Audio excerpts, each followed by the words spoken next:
내 이름은 이주인 시게오. 법의 눈을 속이고 죄로부터 도망친 범죄자에게 마땅한 벌을 내리는 자다. 사법은 인간을 심판하는 권리를 갖고 있다. 증거 불충분으로 피고에게 무죄를 선고한다. 감사합니다, 판사님. 무죄? 말도 안 돼. 하지만 법은 인간이 만들어낸 것이며 판사 또한 인간이기에 실수를 할 때도 있을 것이다. 잘못된 판단은 피해자에게 절망, 그리고 사법을 향한 불신을 심어준다. 심장이 철렁했네. 여자 하나 죽였다가 하마터면 깜빡 들어갈 뻔했잖아. 너 내가 증거 없애줘서 산 거야. 고마워해라. 그랬던 거였어. 저 나쁜 놈들. 가장 큰 문제는 범죄자를 세상에 풀어놓게 된다는 점이다. 사법이 범죄자를 심판하지 못한다면 우리가 대신 심판하겠다. 그럼 네가 무죄란 증거를 꺼내봐. 있을 리가요? 그럼 죽어야죠 뭐. 그것이 고문 소믈리의 사명이니까. 이런 사명을 진 탓에 깊은 한을 지닌 이들이 내 사무소를 찾곤 한다. 어서 오십시오. 거기 앉으시죠. 네. 눈앞의 남성 또한 그중 한 명이다. 날 찾는 손님은 어둡고 절망적인 눈빛을 한 사람이 많은데 이 사람은 특히 정도가 심했다. 걱정하지 마세요. 선생님은 꼭 당신의 힘이 되어드릴 테니까요. 예. 루카오에게 얘기는 들었습니다만 당신의 입으로 다시 한번 얘기를 듣고 싶습니다. 저건 믿음을 배신당한 자의 눈빛이다. 의뢰인은 가슴에서 들끓는 한을 토했다. 제 아내와 아들을 죽인 하카마드란 남자에게 합당한 벌을 내려주십시오. 그 한마디는 마치 녹아버린 납처럼 무겁고 뜨거웠다. 의뢰인의 이름은 이즈마. 3년 전까지만 해도 아내와 아들이 있었다. 아들, 아빠 출근하기 싫어서 어떡하지? 안 돼, 아빠. 일하러 가야지. 여보, 그러다 지각한다. 아들은 한창 귀여울 때인 만 3살. 아내는 깊은 연애 끝에 맺어진 그 누구보다 사랑하는 사람이었다. 그 당시 승진한 지 얼마 되지 않았던 의뢰인은 업무로 바쁜 나날을 보내고 있었다. 과장님, 열정이 대단하시네요. 오늘은 꼭 정시 퇴근할 거야. 그래도 사랑하는 가족들을 생각하면 일이 고되다고 느껴지지 않았다. 그렇게 열심히 일하던 어느 날 회사로 한 통의 전화가 걸려왔다. 이즈마, 너한테 전화 왔다. 전화요? 어디서요? 경찰이던데? 너 뭐 나쁜 짓 했어? 전화를 건 사람은 다름 아닌 경찰이었다. 경찰이 전한 소식은 너무나도 충격적이었다. 이지마 쇼타 씨 맞습니까? 네, 그런데요? 침착하고 들으세요. 부인과 아드님이 묻지마 살인으로 세상을 떠나셨습니다. 그 말을 들은 순간 마치 심장이 꽁꽁 얼어붙는 것처럼 느껴졌다. 의뢰인은 설명을 듣는 둥 마는 둥 하고 회사를 뛰쳐나왔다. 아니야, 이건 말도 안 돼.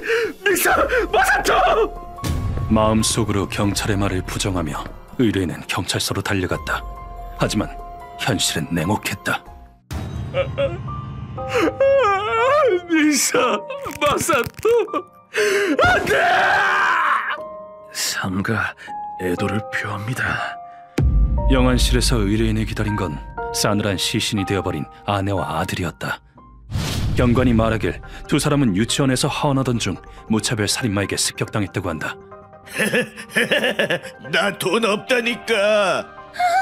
저 남자 칼을 들고 있어. 그들을 덮친 건 하카마다라는 무지개 남자였다. 사건 당시 범인은 창난 증세를 보였었고 내 돈 뺏기만 해봐. 다 죽여버릴 거야. 손에 든 칼로 행인을 차례차례 공격했다고 한다. 이윽고 범인의 칼끝이 의뢰인의 가족에게 향했다. 죽어라! 언제까지 버틸 수 있을까? 내 아들만이라도. 부인은 마지막까지 아들을 감쌌지만 끝내 힘이 다하고 말았고 결국 아들마저 흉기에 찔려 살해됐다. 한창 참극이 벌어지던 중 출동한 경찰이 범인을 체포했다. 이 살인자! 거기까지다! 이거 놔! 놓으라고! 범인은 경찰에게 붙잡힌 뒤에도 계속 미쳐 날뛰었다. 이 사건으로 부상자만 7명. 이 둘은 이미 됐고 옮기기나 해! 의사가 판단할 때까지 포기하지 마! 사망자는 의뢰인의 가족들 뿐이었다. 가족의 장례식을 치른 뒤 의뢰인은 거의 넋이 나간 채로 살았다. 이즈마, 당분간 출근 안 해도 돼. 유급휴가 처리해 줄 테니까 편히 쉬어. 네. 일도 사람도 심지어는 자기 자신을 신경 쓸 기력조차 없었다. 의뢰인의 관심거리는 단 하나. 재판은 대체 언제야? 빨리 사형이나 시켜버리지! 그건 가족을 죽인 하카마다의 처벌 소식이었다. 무차별 살인마가 반드시 사형 판결을 받으리라고 의뢰인은 믿어 의심치 않았다. 나 돈 없어. 사건 당시 피고는 심신미약 상태로 책임 능력이 없었다고 판단되므로 따라서 피고에게 무죄를 선고한다. 무죄라고? 나 돈 없다고. 하지만 법원의 판결은 비정하기 그지없었다. 사건 당시 범인은 용재의 성분 탓에 환각 따위를 보고 있었고 정부가 날 죽이려고 한다. 자신을 덮쳐오는 것으로부터 몸을 지키려고 범행을 일으켰다고 한다. 물론 그런 사정 따위 의뢰인이 알 바는 아니었다. 그건 그놈 사정이고요. 그렇다고 사람을 죽인 죄가 사라진답니까? 그렇지만 그 사정을 참작하는 게 현대 사법인지라. 끝내 의뢰인은 항소하지 않았다. 됐습니다. 어차피 법은 가해자편 아닙니까? 그렇지 않습니다. 그럼 대체 왜 피해자 인권은 나 몰라라 하는 겁니까? 죽은 사람은 말이 없으니 상관없다 이겁니까? 더는 사법에 대한 신용이라곤 눈꼽만치도 남아있지 않았다. 사법의 판단이 그러하다는데 의뢰인이 무얼 할 수 있었겠는가? 어민이 입원한 정신병원이 어딘지도 몰라. 그놈이 갱생했는지 눈으로 확인할 길도 없어. 말이 되냐고 이게. 다만 남아있는 것은 범인에 대한 집착뿐이었다. 그렇게 모든 걸 포기하고 술독에 빠져 산 지도 언 3년. 찾았다. 하루도 빠짐없이 하카마다를 조사한 끝에 의뢰인은 놈의 SNS를 발견했다. 재판 이후 의뢰인은 하카마다의 출신지, 취미, 좋아하는 것 등 모든 걸 꿰고 있었다. 내 가족을 죽여놓고 자긴 SNS나 하고 있다고. 하카마다의 주변을 매일같이 조사한 집념이 열매를 맺은 것이다. 의뢰인은 하카마다가 자주 가는 식당을 기어이 알아내는 데 성공했다. 아마 여기로 올 텐데. 의뢰인은 무언가에 이끌리듯 그곳으로 향했다. 하지만 3년이나 지난 데다 이미 판결이 내려진 사건인 만큼 느닷없이 놈에게 달려들 생각은 없었다. 다만 하카마다란 인간이 지금 어떻게 살고 있는지, 조금이라도 마음을 고쳐먹었는지 알고 싶었다. 식당에 다닌 지 2주가 경과했을 때 드디어 하카마다가 모습을 드러냈다. 타나카란 이름으로 예약했다. 얼른 자리로 안내. 네. 그랬더니 그 여자가 질질 짜는 거야 글쎄. 그냥 납치해버리지 그랬냐? 놈의 얼굴을 본 순간 속에서 치밀어 오르는 격정을 꾹 참은 채 의뢰인은 그저 놈들의 대화에 귀를 기울였다. 술이 들어간 지 2시간이 지났을 무렵 야, 근데 정신병동은 얼마나 있었냐? 한 2년 정도 있었지. 법이란 건 참 좋아. 사람을 죽여도 미친 척 행세만 하면 무죄가 나오니까. 그 말을 들은 순간 눈앞이 갑자기 분노로 새빨갛게 물들었다고 한다. 어느샌가 의뢰인은 하카마다에게 덤벼든 상태였다. 이 자식! 뭐야 이건 완전 미친놈의 쇠! 하지만 싸움 경험이 전무한 데다 피폐한 생활로 쇠약해진 몸으론 하카마다를 이길 수 없었다. 하카마다는 의뢰인을 뒷골목으로 끌고 가 집요하게 폭행했다. 어라? 자세히 보니 너 그때 그놈이네?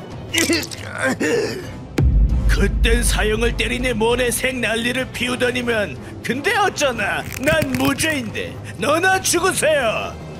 하카마다는 자신의 죄를 반성하지도 후회하지도 않았다.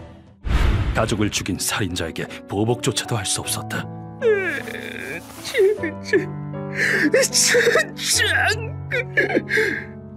그때 의뢰인에게 손을 내민 사람이 바로 루카와였다. 뭐 때문에 울고 계세요? 혹시 괜찮으시다면 제게 말씀해 주시겠어요? 네? 하카마다 패거리의 소문을 듣고 조사하던 중 우연히 쓰러져 우는 의뢰인을 발견한 것이다. 모든 설명을 마친 뒤 의뢰인은 눈물을 떨궜다. 이준 씨, 미사와 마사토의 죽음은 대체 뭐였을까요? 이지마 씨. 그 눈물에는 절망, 무력감, 슬픔, 그리고 분노, 그 모든 것이 담겨 있는 것처럼 보였다. 다음 순간 의뢰인이 마치 악기 같은 표정으로 외쳤다. 아무 잘못도 없는 제 아내와 아들이 왜 죽어야 합니까? 두 사람의 미래를 빼앗은 살인자는 뻔뻔하게 살아있는데 이게 말이 되냔 말입니다. 그건 사랑하는 가족을 잃은 아버지의 혼을 찢는 통곡이었다. 나는 이 떨리는 손을 도저히 뿌리칠 수 없었다. 알겠습니다. 부인과 자녀분의 한은 제가 반드시 풀어드리겠습니다. 감사합니다. 전 아내랑 아들과 함께 살고 싶었어요. 고문 소믈리에로서 이 목소리를 어찌 거두지 않을 수 있겠는가? 죄 없는 자들을 죽이고 처벌을 피해간 것도 모자라 죄를 반성하지도 않는다니, 쓰레기 같은 놈. 차라리 미쳐버리는 게 나을 정도로 끔찍한 고통과 공포를 그 몸에 뼈저리게 새겨주마. 진정한 광기란 무엇인지 바로 나 이주인이 똑똑히 보여주마. 나는 곧장 정보상에게 의뢰를 넣었다. 오다이, 조사 결과는 하카마다 신제 가이브림 사건의 범인으로 악명을 떨쳐선지 정보를 캐내는 건 어렵지 않았어. 사건 당시엔 무지개, 빚쟁이, 현실 도피를 위해 약을 살 돈조차 없는 진성 인간 쓰레기였어. 그래서 꽝 대신 닭으로 용자를 쓴 건가? 그러다 살인까지 저지르다니 답이 없는 놈이다. 그놈에게 큰 전환점이 된 게 바로 그 무차별 살인 사건이야.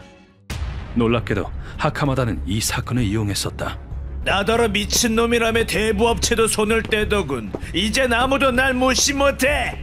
너도 참 난 놈이다. 사람을 둘이나 죽이고 처벌도 안 받았으니. 퇴원 후 악당으로서 관록이부터 뒷세계에서 활개를 치게 된 것이다. 범죄를 발판 삼아 승승장구하다니 이렇게 역겨울 때가. 지금은 시답자는 한굴의 조직의 수장 노릇을 하더군. 아지트는 여기야. 고맙다. 피해자가 알면 노발대발할 일이지만 어차피 놈은 지옥으로 직행하게 될 것이다. 이리하여 우리는 하카마다가 둥지를 튼 아지트에 쳐들어갔다. 하카마다 씨, 평화를 위해 죽어주시겠어요? 뭐야, 습격인가? 평화를 위해 죽어달라는 건 뭔 소리야? 아지트 안은 술과 담배 냄새가 뒤섞인 태폐적인 공기로 가득했다. 여긴 사바트의 아지트다. 너넨 시력도 없냐? 시력이 없는 건 너겠지. 평생 앞을 못 보게 해주마. 듣기만 해도 불쾌한 조직의 이름 따위 알게 뭔가. 하카마다는 루카가 포박했다. 평화를 위해서 아킬레스건을 끊어둘게요. 강자에게 관절이 파괴되는 공포는 실로 엄청나다. 하카마다는 루카와의 손에 무력화됐다. 고문실에 도착하자 충술사 리헤이가 우릴 기다리고 있었다. 이자가 이번 타깃인가요? 그래, 부녀자와 아이를 죽이고 처벌을 피해간 인간 쓰레기지. 끔찍하군요. 벌레들도 듣고 화내겠어요. 다행히 리헤이는 의욕이 충만한 모양이다. 고문 준비를 마치고 하카마다를 깨우려던 찰나 리헤이가 말을 걸어왔다. 잠시만요. 잠을 깨우는 건 이 아이의 힘을 빌리도록 하죠. 오호라, 잠도 깨울 수 있나? 그럼 부탁하지. 리헤이가 내민 건 한 마리의 개미였다. 이 개미는 남미에 서식하는 파라포네라라는 종이다. 총알 개미라고도 불리죠. 이름의 유래는 보면 알다시피 물리면 총에 맞은 수준의 고통이 느껴진다 해서 그런 이름이 붙었다네요. 과연 충술사다운 방식이다. 여긴 어디냐고 꽥꽥 소리를 질러대는 놈에게 나는 그 질문을 던진다. 넌 아나무인한 행위로 제정신을 잃고 죄 없는 사람들을 다치게 하고 살해했다. 그게 뭐? 심지어 죄를 뉘우치지도 않고 무용담처럼 떠들고 다녔다. 피해자들에게 죄송스럽지도 않나? 하지만 놈이 내뱉은 말은 혐오스럽기 짝이 없었다. 뭔 소리래? 국가가 난 무죄라고 인정했다고. 그땐 제정신이 아니었는데 반성은 얼어 죽을. 그냥 죽은 놈들이 운이 없었던 거지. 유족인 이지마 씨에게 폭력을 휘두른 건 어떻게 설명할 거지? 그건 정당방위였어. 먼저 공격한 건 그쪽이었다가. 그럼 왜 경찰에 신고하지 않았지? 그건 신고하는 걸 까먹었어. 말도 안 된다. 아무리 생각해도 과잉방어다. 한번 내뱉은 말은 주워 담을 수 없거늘. 루카와 리헤이. 네, 선생님. 네네, 준비됐습니다. 그렇게 나온다면 이쪽도 봐주지 않겠다. 본인의 죄가 무엇인지 직접 머리통에 때려박아주는 수밖에. 내 목소리에 루카아가 하카마다의 머리를 오른쪽으로 꺾었다. 뭐하는 짓이야? 얌전히 계세요. 죽여버리고 싶으니까.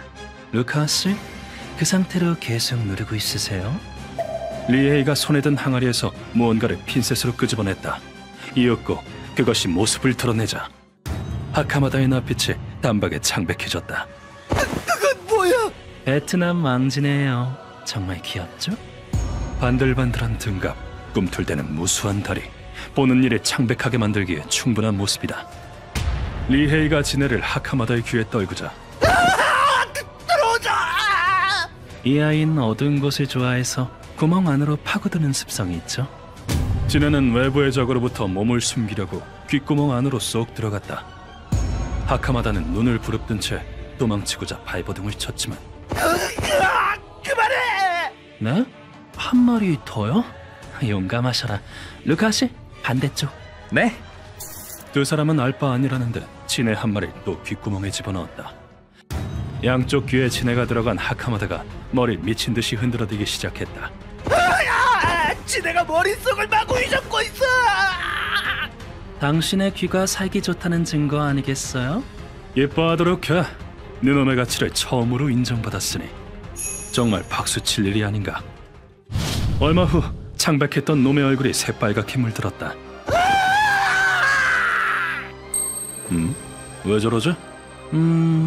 지네들이 귀 안에서 싸움을 벌이면서 귀 안쪽을 깨문 거겠죠? 내가 묻자 리헤이가 태연하게 대답했다. 그리고 리헤이가 내뱉은 다음 말에 하카마다가 다시금 낯빛을 잃었다. 아 참, 말하는 걸 까먹었네요. 이 지네는 맹독충이에요. 물리면 사람도 죽음에 이르죠. 이렇게 중요한 사실은 진작 말했어야 했지만 까먹었더니 뭐 어쩌겠는가. 궁지에 몰린 하카마다는 아니나 다를까 목숨을 구걸하기 시작했다. 살려주세요! 다시 한번 경찰서로 갈게요! 이번엔 제대로 반성할게요, 제발! 무슨 소리지? 넌 무죄잖아. 무슨 짓을? 아, 말하는 걸 까먹었군. 난 머리가 좀 이상한 놈이거든. 국가가 인정해도 난 인정 못해. 자, 이제 죽을 시간이다. 네가 운이 없었다고 생각해. 아 참, 지네는 구멍 안쪽으로 파고드는 습성 때문에 뇌까지 파먹는답니다. 이런 인간을 살려 돌려보낼 만큼 나는 자비롭지 못하다. 그 후 노은 4시간을 미쳐 날뛰다가 끝내 지옥에 떨어졌다. 어서 오렴. 이상한 거 먹여서 미안해. 좀 더 고통받다 죽을 것을 왜 악당들은 독에 약할까? 정말 무시무시한 고문이었어요. 다소 잔인하긴 하나 놈에게 딱 어울리는 최후였다. 모든 뒤처리를 끝낸 뒤 의뢰인에게 임무를 완수했다고 보고를 올렸다. 선생님, 이이지마 씨가 극복할 수 있을까요? 그렇고 말고 사람만 있으면 어떤 상처든 언젠가는 낫는 법이야. 내가 그들의 증오를 거두는 건 그들이 다시 나아갈 수 있도록 돕기 위함이니까.